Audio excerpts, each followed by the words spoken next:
تم نے غور نہیں کیا تنویر، مس جولیا درست کہہ رہی ہیں، یہ ماریا یقیناً ہمیں بے ہوشی کے عالم میں گولیوں سے اڑا دیتی، کیونکہ جب مجھے ہوش آیا تھا تو میں نے اس کا جارحانہ انداز دیکھ لیا تھا۔ پھر عمران نے ہمیں یہ کہہ کر اٹھنے کا اشارہ دیا کہ ہم اٹھ کر ماریا کا استقبال کریں۔ صفدر نے مسکراتے ہوئے وضاحت کرنی شروع کر دی، پھر اس نے گلے میں ہار ڈالنے والی بات کر کے مجھے جولیا نے کہنا شروع ہی کیا تھا کہ تنویر نے اسے ٹوک دیا۔ مجھے معلوم ہے، بہرحال پھر بھی یہ تمہارا کارنامہ ہے بس، تنویر نے منہ بناتے ہوئے کہا۔ میں تو ایک اور بات سوچ رہا ہوں، عمران نے بڑے سنجیدہ لہجے میں کہا۔ کیا؟ باقی سب نے چونک کر عمران کی طرف دیکھتے ہوئے کہا۔ جولیا کے زخموں سے خون نکلتا دیکھ کر جو حالت تنویر کی میں نے دیکھی ہے، اس کے بعد میں سوچ رہا ہوں کہ میں تو ظالم سماج کی دیوار ہوں، اور میرا خیال ہے اب اس دیوار کو خود ہی گر پڑنا چاہیے، عمران نے منہ بناتے ہوئے کہا۔ کب تک سوچتے رہو گے، کبھی سوچ پر عمل بھی کر ڈالو، تنویر نے لاشعوری انداز میں کہا، اور صفدر اور دوسرے ساتھی بے اختیار ہنس پڑے۔ تنویر کے چہرے پر انہیں ہنستا دیکھ کر بے اختیار شرمندگی کے تاثرات ابھر آئے۔ اس نے تو یہ بات لاشعوری طور پر کی تھی، لیکن اب ساتھیوں کو ہنستا دیکھ کر اسے شاید احساس ہوا تھا کہ اس نے کیا کہہ دیا ہے۔ ہمیں فضول باتوں کی بجائے اپنے مشن کے متعلق سوچنا چاہیے، جولیا نے مصنوعی غصے سے کہا۔ وہ شاید اس موضوع کو مزید زیر بحث نہ لانا چاہتی تھی۔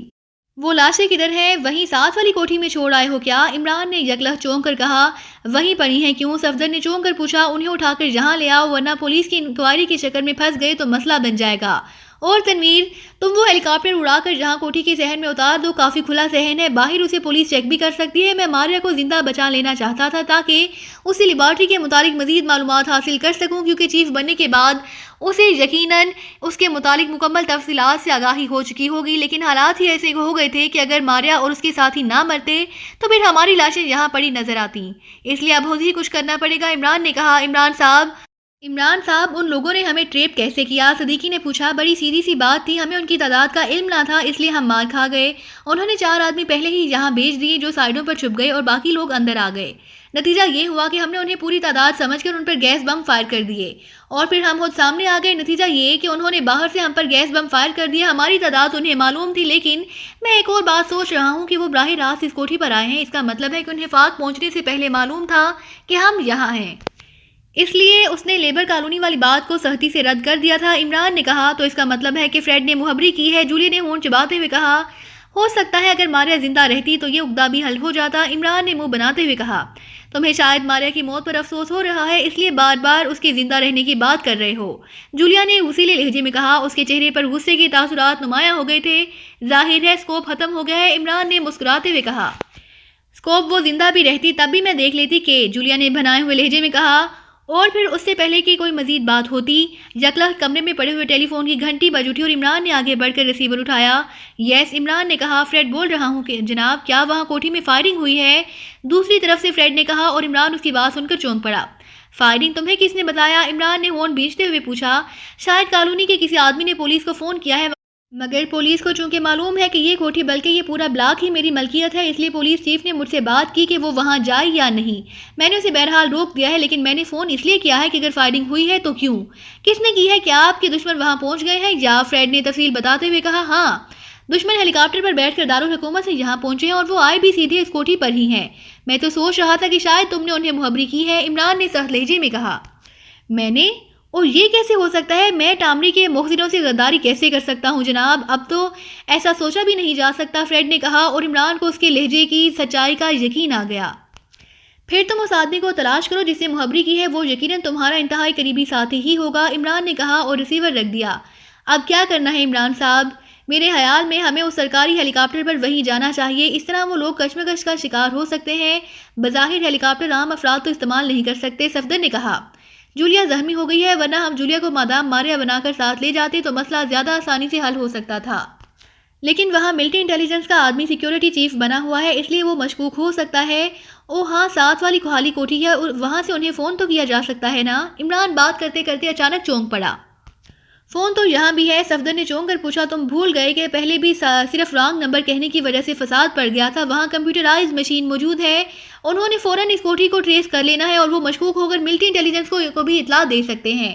ساتھ والی کوٹھی خالی ہے، اس لیے اگر وہ اسے ٹریس بھی کر لیں گے تو وہاں سے انہیں کچھ نہیں مل سکتا، عمران نے کہا، اور صفدر نے سر ہلا دیا۔ تھوڑی دیر بعد عمران اور صفدر دونوں چھوٹی دیوار پھاند کر دوسری کوٹھی میں پہنچ گئے۔ ارے جہاں تو خون کے بڑے بڑے دھبے موجود ہیں، عمران نے چونک کر ایک طرف دیکھتے ہوئے کہا۔ ماریا کے ساتھی یہیں ٹھہرے رہے ہیں، صفدر نے کہا، اور عمران نے سر ہلا دیا۔ پھر تو جہاں سے بھی فون کرنا بیکار ہے، یہ ہون دے کر ہو سکتا ہے کہ وہ پورے ٹاؤن کی تلاشی شروع کر دیں۔ عمران نے کندھے اچکاتے ہوئے کہا، ٹاؤن کے چوک پر پبلک فون بوتھ ہے، وہاں سے کر لیں، لیکن انہوں نے اپنا فون نمبر تو تبدیل کر لیا ہے۔ صفدر نے کہا، وہ تو میں ٹریس کر لوں گا، لیکن چلو چھوڑو، جو ہوگا دیکھا جائے گا۔ ہم خود ہیلی کاپٹر پر وہاں پہنچ جاتے ہیں، ہو سکتا ہے فون کرنے سے وہ ہوشیار ہو جائیں، عمران نے کہا اور واپس مڑ گیا۔ ظاہر ہے صفدر کو بھی واپس جب مڑنا پڑا۔ انفاسو اپنے دفتر کے انداز میں سجے ہوئے کمرے میں بیٹھا کسی رسالے کے مطالعے میں مصروف تھا کہ میز پر پڑے ہوئے وائرلیس فون کی محسوس ٹوں ٹوں سنائی دی اور وہ چونک پڑا۔ اس نے ہاتھ بڑھا کر وائرلیس فون اٹھایا اور اس کا بٹن پریس کر دیا۔ یس، انفاسو بول رہا ہوں، انفاسو نے کہا۔ بوس مشین روم میں آ جائیں، ایک ہیلی کاپٹر پہاڑیوں کے اوپر چکراتا پھر رہا ہے۔ دوسری طرف سے آواز سنائی دی، ہیلی کاپٹر اور جہاں کس کا ہے؟ انفاسو نے تیز لہجے میں پوچھا۔ کوئی نشان تو اس پر موجود نہیں ہے، لیکن ہے خاصا بڑا ہیلی کاپٹر، دوسری طرف سے کہا گیا۔ میں آ رہا ہوں، انفاسو نے کہا اور وائرلیس فون کا بٹن آف کر کے اس نے اسے میز پر رکھا اور پھر کرسی سے اٹھ کر تقریباً دوڑتا ہوا وہ بیرونی دروازے کی طرف بڑھ گیا۔ تھوڑی دیر بعد وہ ایک بڑے ہال میں موجود تھا جہاں دیوار کے ساتھ 3 بڑی بڑی مشینیں نصب تھیں، جن میں سے ایک کے درمیان اسکرین روشن تھی اور اس پر واقعی آسمان پر اڑتا ہوا ہیلی کاپٹر نظر آ رہا تھا۔ جب انفاسو مشین کے قریب پہنچا تو ہیلی کاپٹر انہیں پہاڑیوں کے درمیان ایک ہموار جگہ پر اترتا نظر آیا۔ یہ کون ہو سکتے ہیں؟ انفاسو نے مشین کے سامنے کھڑے نوجوان سے مخاطب ہو کر کہا۔ معلوم نہیں بوس، اس نوجوان نے جواب دیا۔ اسی لمحے ہیلی کاپٹر سے ایک مقامی عورت اور 2 مرد نیچے اتر آئے۔ وہ دونوں بھی مقامی تھے اور یہ دونوں تو اپنے قد و قامت اور چال ڈھال سے تربیت یافتہ ایجنٹ لگتے ہیں۔ 011 آن کر دو تاکہ ان کی آوازیں یہاں ریسیو کی جا سکے، پھر ہی ان کی اصلیت کا پتہ چل سکے گا، انفاسو نے تیز لہجے میں کہا۔ یس بوس، اس نوجوان نے کہا اور دوڑتا ہوا ساتھ والی مشین کے سامنے پہنچ کر اس نے اس کے بعد یکے بعد دیگرے کئی بٹن دبائے تو مشین میں زندگی کی لہر سی دوڑتی چلی گئی اور بے شمار چھوٹے بڑے بلب جلنے بجھنے لگ گئے اور ڈائلوں پر موجود سوئیاں حرکت میں آ گئی۔ پھر اس نے مشین کے نیچے موجود ایک بڑا سا سرخ رنگ کا بٹن پریس کر دیا۔ بوس، میں نے پورا سرکٹ اوپن کر دیا ہے کہ شاید یہ لوگ پیدل ادھر ادھر جائیں، نوجوان نے واپس انفاسو کے قریب آتے ہوئے کہا اور انفاسو نے سر ہلا دیا۔ وہ عورت اور دونوں مرد اب بھی وہیں کھڑے ہوئے باتیں کر رہے تھے۔ اس نوجوان نے پہلے والی مشین کے کئی بٹن دبائے تو اچانک مشین کے نچلے حصے سے آوازیں نکلنے لگی۔ کوئی طریقہ سوچو گریگ، ورنہ وہ پاکستان والے لازماً اسے نقصان پہنچا جائیں گے، ہمیں ان لوگوں کو ہر صورت میں الرٹ کر دینا چاہیے۔ اس عورت کی آواز سنائی تھی، اس کا لہجہ تحکمانہ تھا۔ مادام، کیا کیا جائے؟ نہ ہی جہاں کہیں لیبارٹری کا کوئی اتا پتہ نظر آ رہا ہے، نہ ہی لیبارٹری کے فون نمبر کا علم ہے اور نہ ہی ٹرانسمیٹر فریکوینسی کا آخر کس طرح رابطہ کیا جائے، ساتھ کھڑے نوجوان نے منہ بناتے ہوئے کہا۔ مجھے یقین ہے گریگ کہ لیبارٹری کے اندر موجود سیکیورٹی چیف انفاسو نے ہمیں یہاں مارک کر لیا ہوگا، لیکن اب یہ معلوم نہیں کہ وہ مجھے پہچانتا بھی ہے یا نہیں۔ اگر وہ بلیک ٹاپ کی نئی چیف کو پہچانتا ہے تو پھر سمجھو کہ کام بن جائے گا، وہ یقیناً مجھ سے خود ہی رابطہ کرے گا، ورنہ پھر یہی ہو سکتا ہے کہ ہم جہاں ہو بکھر کر نگرانی ہی کرتے رہیں، اس عورت نے کہا اور اس کی بات سن کر انفاسو بے اختیار چونک پڑا۔ او تو یہ مادام ماریا ہیں، بلیک ٹاپ کی نئی چیف، مگر یہ یہاں کیوں آئی ہے؟ انفاسو نے بڑبڑاتے ہوئے کہا اور پھر وہ نوجوان کی طرف مڑ گیا۔ ہنری، انفاسو نے نوجوان سے مخاطب ہو کر کہا۔ یس باس، نوجوان نے مودبانہ لہجے میں پوچھا۔ اس مادام سے بات کس طرح ہو سکتی ہے؟ انفاسو نے کہا۔ بوس، ہیلی کاپٹر میں موجود ٹرانسمیٹر کی جنرل فریکوینسی پر کال دی جا سکتی ہے، دوسری صورت تو کوئی موجود نہیں، ہنری نے جواب دیتے ہوئے کہا۔ پھر 2 کال میں اس سے بات کرنا چاہتا ہوں، انفاسو نے کہا اور ہنری نے مشین کی ایک ناک گھمائی اور پھر ایک بٹن پر انگلی رکھ کر اس نے اسے مسلسل پریس کیے رکھا۔ اس کے ساتھ ہی مشین سے تیز سیٹی کی آواز سنائی دینے لگی۔ یہ آواز ہیلی کاپٹر سے ہی سنائی دے رہی تھی اور اس کے ساتھ ہی وہ عورت اور اس کے ساتھ ہی مرد جو ہیلی کاپٹر سے کچھ دور موجود تھے سیٹی کی آواز سن کر بے اختیار چونک پڑے۔ میں نے فل والیوم کھول دیا ہے، اس لیے ٹرانسمیٹر کی کال کی آواز اس قدر تیز ہے، ہنری نے کہا اور انفاسو نے سر ہلا دیا۔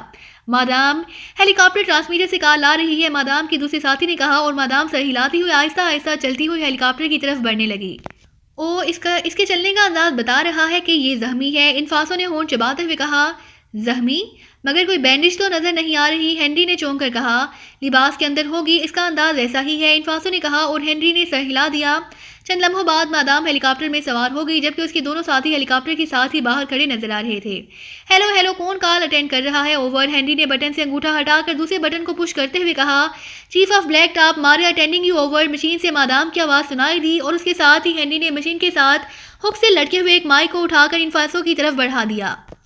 میں انفاسو بول رہا ہوں، security chief of laboratory. Black top کا چیف تو مرد تھا، اوور۔ انفاسو نے کہا۔ ہاں، پہلے باس حسین تھے جنہیں پاکستان سیکرٹ سروس کے ایک گروپ نے جو وہ فارمولہ حاصل کرنے یہاں آ رہا ہے جس پر تمہاری لیبارٹری میں کام ہو رہا ہے، ہلاک کر دیا ہے۔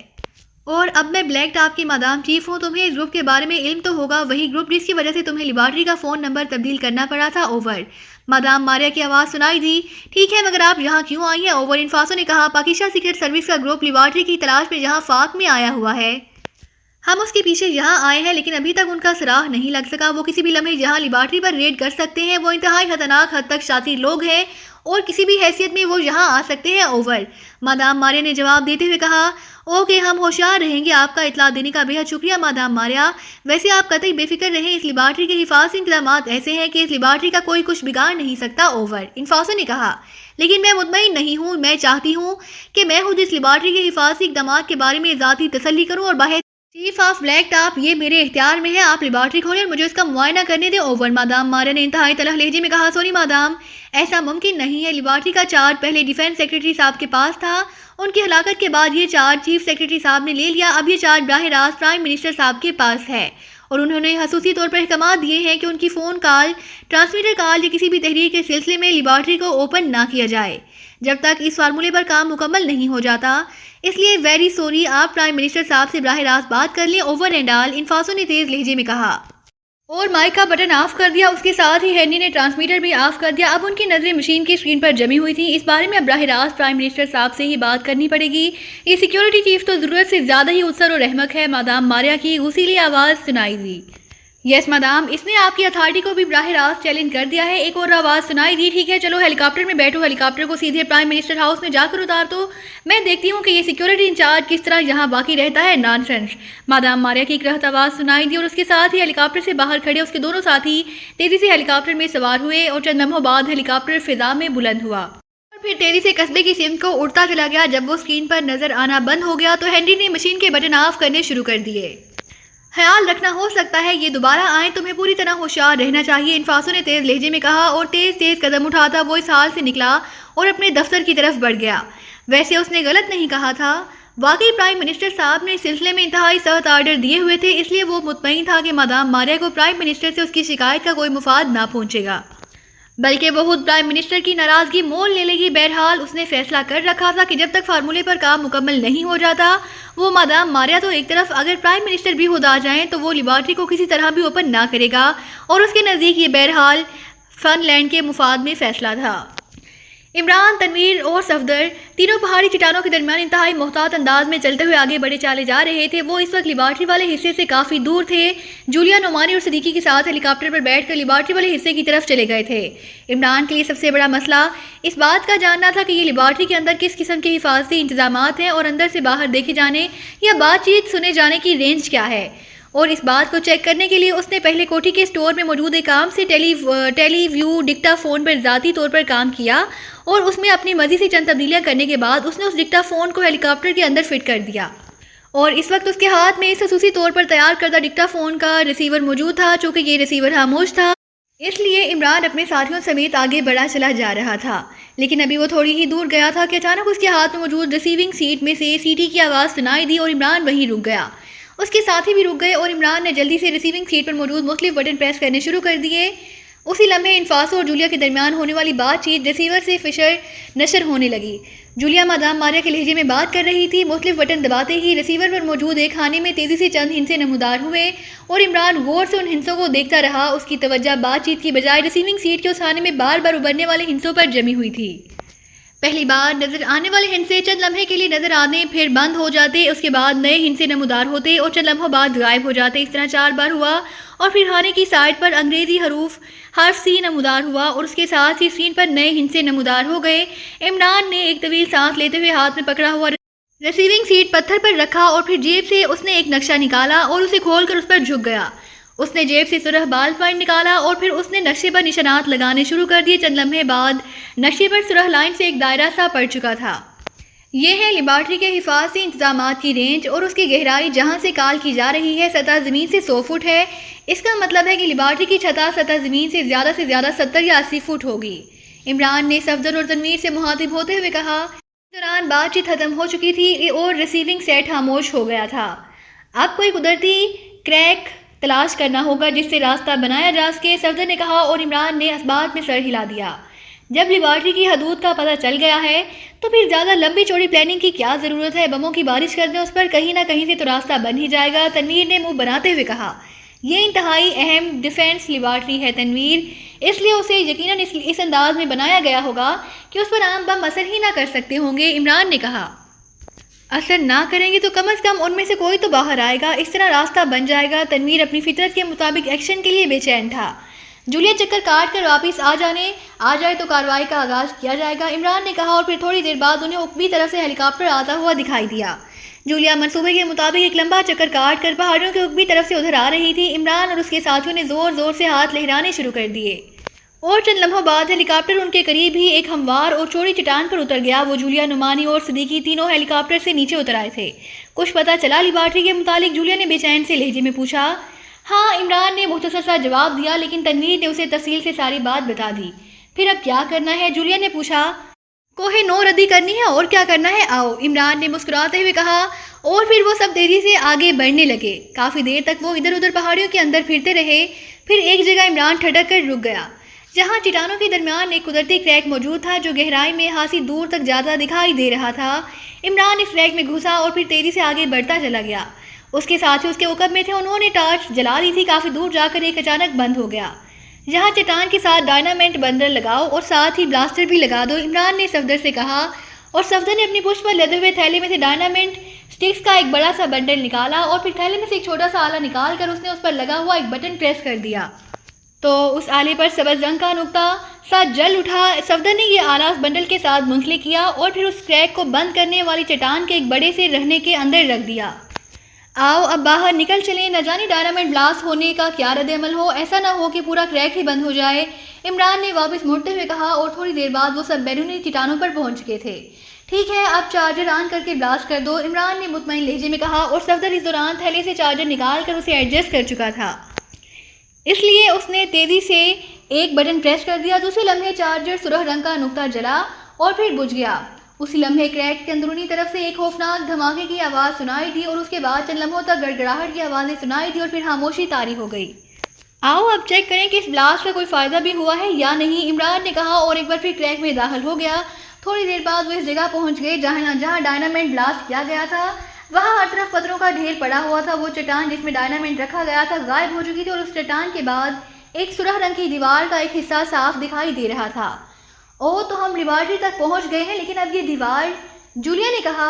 صفدر، تھیلے میں سے برما نکالو، اس دیوار کی ساتھ بتا رہی ہے کہ یہ اس قدر مضبوط نہیں ہے، شاید اس چٹان کی وجہ سے انہیں دوسری طرف کریک کا علم ہی نہ ہو سکا تھا، عمران نے کہا، اور صفدر نے اس بار تھیلا پشت سے اتارا اور پھر اسے نیچے رکھ کر اس نے اسے پوری طرح کھول کر اندر سے ایک جیڑی سے چلنے والا برما نما آلہ نکالا۔ اس آلے کو آگے ایک فولادی برما لگا ہوا تھا۔ عمران نے برما ہاتھ میں لے کر اس کی نوک دیوار کی جڑ پر رکھی اور پھر زور سے اس کے دستے کو دبا کر اس نے اس کا بٹن پریس کر دیا۔ دوسرے لمحے سرر کی تیز آواز کے ساتھ ہی دیوار کے حصے سے چنگاریاں سے نکلنے لگی۔ عمران نے پوری طاقت سے برمے کو دبایا ہوا تھا، چنگاریاں اڑتی رہی اور برمے کا کچھ حصہ دیوار میں غائب ہوتا جا رہا تھا۔ عمران نے مسلسل اسے دبائے رکھا۔ تھوڑی دیر بعد دستہ دیوار سے جا لگا، لیکن ابھی برما فری نہ ہوا تھا۔ اس کا مطلب تھا کہ دیوار اس کی توقع کے خلاف بے حد چوڑی بنائی گئی تھی۔ عمران نے برما واپس کھینچ لیا اور پھر بٹن آف کر کے اس نے برما صفدر کی طرف بڑھایا۔ اب دیوار میں اس جگہ 2 سینٹی میٹر کا ایک سوراخ نظر آ رہا تھا۔ عمران نے جیب سے ایک سیاہ رنگ کی پتی سی نکالی۔ یہ پتی لمبائی میں تقریباً اس برمے جتنی ہی تھی، لیکن موٹائی میں اس سے کم تھی۔ عمران نے پتی اس سوراخ میں ڈالی اور پھر اس کے آخری حصے کو موڑ کر وہ تیزی سے پیچھے ہٹتا چلا گیا۔ باقی ساتھی بھی پیچھے ہٹنے لگے۔ پھر اچانک ایک خوفناک دھماکہ ہوا اور اس کے ساتھ ہی دیوار کا کافی سارا حصہ روئی کے گالوں کی طرح اڑتا ہوا ادھر ادھر بکھر گیا۔ جب گرد چھٹی تو عمران کے لبوں پر بے اختیار مسکراہٹ رینگ گئی، کیونکہ ساتھیوں کے ہاتھوں میں موجود طاقتور ٹارچوں کی تیز روشنی میں دوسری طرف ایک بڑا سا کمرہ دکھائی دے رہا تھا جس میں بے شمار ٹوٹی پھوٹی پٹیاں پڑی ہوئی تھی۔ اس کا مطلب تھا کہ وہ بظاہر ناقابل تصویر نظر آنے والی لیبارٹری بہرحال تسخیر ہو چکی تھی۔ آؤ لیکن پوری طرح ہوشیار رہنا، عمران نے مسکراتے ہوئے کہا، اور پھر وہ تیزی سے اس ٹوٹی ہوئی دیوار کو کراس کر کے اس ٹور نما بڑے کمرے میں داخل ہو گئے۔ لیکن ابھی وہ کمرے کے درمیان پہنچے ہی تھے کہ یکلخت کمرے کی چھت کے درمیان موجود ایک سرخ رنگ کے دائرہ نما حصے سے سرخ رنگ کی تیز روشنی کا دھارا ان پر پڑا اور اس کے ساتھ ہی انہیں یوں محسوس ہوا جیسے ان کے جسموں سے کسی نے توانائی کی آخری رمق تک نچوڑ لی ہو۔ وہ ریت کے خالی ہوتے ہوئے بوروں کی طرح فرش پر ڈھیر ہوتے چلے گئے۔ انفاسو اپنے دفتر میں بیٹھا ہوا تھا۔ اسے توقع تو تھی کہ پرائم منسٹر کی طرف سے ضرور ٹرانسمیٹر کال آئے گی، لیکن اتنا تو وہ بھی جانتا تھا کہ فاک اور بلنکی کے درمیان خاصا فاصلہ ہے، اس لیے ہیلی کاپٹر میں مادام ماریا کو پرائم منسٹر ہاؤس جانے اور پھر ان سے بات چیت کرنے میں بہرحال 2-3 گھنٹے لگ ہی جائیں گے۔ اس لیے وہ مطمئن بیٹھا ہوا تھا اور ہنری کی کال سے پہلے جس رسالے کے مطالعے میں وہ مصروف تھا وہ رسالہ اس نے دوبارہ اٹھا لیا تھا۔ پھر نہ جانے اسے رسالے میں چھپا ہوا ایک مضمون پڑھتے ہوئے کتنی دیر گزری تھی کہ اچانک کمرے کا دروازہ ایک دھماکے سے کھلا۔ انفاسو دروازہ کھلنے کی دھماکہ دار آواز سن کر بے اختیار اچھل پڑا۔ دروازے میں ہنری کھڑا تھا، اس کے چہرے پر انتہائی جوش کے تاثرات نمایاں تھے۔ بوس میں نے ان لوگوں کو اسٹور نمبر 3 میں ہٹ کر دیا ہے، ہنری نے انتہائی جوشیلے انداز میں کہا۔ لوگوں کو ہٹ کر دیا ہے؟ کیا مطلب؟ کن لوگوں کو؟ کیا تم نے کوئی نشہ تو نہیں کر لیا؟ انفاسو نے انتہائی حیرت بھرے لہجے میں کہا۔ او باس، میں مشین روم میں موجود تھا کہ اچانک مشین نے ڈینجر کا کاشن دینا شروع کر دیا۔ میں یہ کاشن دیکھ کر حیران رہ گیا۔ میں نے چیک کیا تو یہ کاشن اسٹور نمبر 3 کی بیرونی دیوار والے حصے کی نشاندہی کر رہا تھا۔ میں نے مشین آن کر دی اور پھر باس اسکرین پر بیرونی دیوار نظر آنے لگی، لیکن وہ ٹھیک ٹھاک اور صحیح سلامت تھی، لیکن کاشن مسلسل مل رہا تھا۔ ابھی میں سوچ ہی رہا تھا کہ مشین کیوں کاشن دے رہا ہے کہ اچانک دیوار کا کافی بڑا حصہ ٹوٹ گیا اور میں پاگل سا ہو گیا۔ ابھی میں حیرت کے شدید جھٹکے سے سنبھل ہی نہ پایا تھا کہ میں نے 5 مردوں اور ایک عورت کو اسٹور نمبر 3 میں داخل ہوتے دیکھا۔ وہ عورت مادام ماریا تھی اور ان 5 افراد میں 2 وہ تھے جو اس کے ساتھ نظر آئے تھے، جبکہ باقی 3 دوسرے تھے۔ وہ نہ جانے کس طرح لیبارٹری کی بیرونی دیوار توڑ کر اندر آ گئے تھے، حالانکہ بظاہر ایسا ناممکن تھا۔ بہرحال میں نے فوری طور پر ان پر R6 کا فائل کھول دیا اور نتیجہ یہ ہوا کہ وہ سارے کے سارے وہی اسٹور نمبر 3 میں بے حس ہو کر گر پڑے۔ اور میں آپ کو اطلاع دینے کے لیے یہاں دوڑا چلا آیا۔ اس بار ہنری نے پوری تفصیل بتا دی، لیکن لہجہ اسی طرح پرجوش تھا۔ یہ آخر کیسے ممکن ہے؟ یہ لوگ کس طرح اسٹور نمبر 3 کی دیوار تک پہنچ گئے؟ وہ جگہ تو انتہائی گہرائی میں ہے اور ہر طرف ٹھوس چٹانیں ہیں۔ کہیں تم نے کوئی خواب تو نہیں دیکھ لیا؟ انفاسو کے لہجے میں اور چہرے پر بھی ابھی تک بے یقینی صاف جھلک رہی تھی۔ آپ میرے ساتھ آئیں بوس اور خود دیکھ لیں، ہنری نے اس بار قدرے جھلائے ہوئے لہجے میں کہا۔ شاید اس کے لہجے میں جھنجھلاہٹ کا عنصر اس لیے شامل ہو گیا تھا کہ انفاسو کو کسی طرح اس کی بات کا یقین نہ آ رہا تھا۔